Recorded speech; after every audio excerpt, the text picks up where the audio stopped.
মোহাম্মদ রবিউল ইসলাম, দেবাটা উপজেলা থেকে আমি একটি মামলা উপস্থাপন করছি। আজকে 14 সালে আনারুল হত্যা মামলায় আমার বড় ভাই ছিলেন, আমি এই হত্যা মামলার প্রত্যক্ষদর্শী এবং এই মামলায় ওই সময় তৎকালীন সংসদ সদস্য আফামুল উল্লাহ এবং দুর্দর্শক খুনি এসপি চৌধুরী মঞ্জুরুল কবিরের নেতৃত্বে এবং স্থানীয় প্রশাসন এবং স্থানীয় আওয়ামী সন্ত্রাসীদের পরিকল্পনায় অত্যন্ত দুর্দর্শী এবং সুপরিকল্পিতভাবে তাকে হত্যা করা হয়।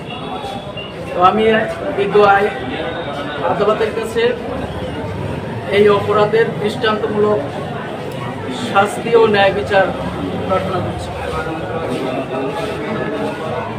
আমি, আমার ভাই এবং আমি দুই ভাই 2 বছরের ডিস্টেন্স ছিল। আমার ভাই খুব সজ্জল একজন মানুষ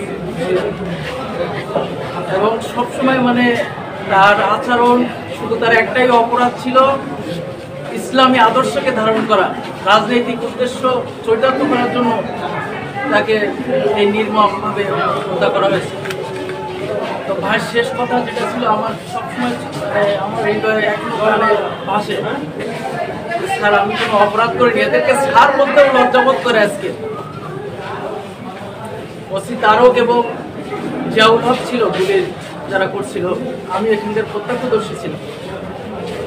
2টা গুলি করা হয় তাকে, বিবরণে আপনারা পরবর্তী যখন হবে দেখতে পাবেন।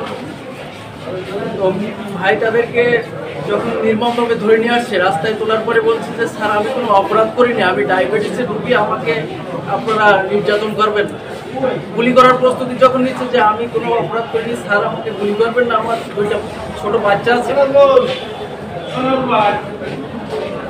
তো সবাইকে থ্যাংক ইউ, ধন্যবাদ। আসসালামু আলাইকুম।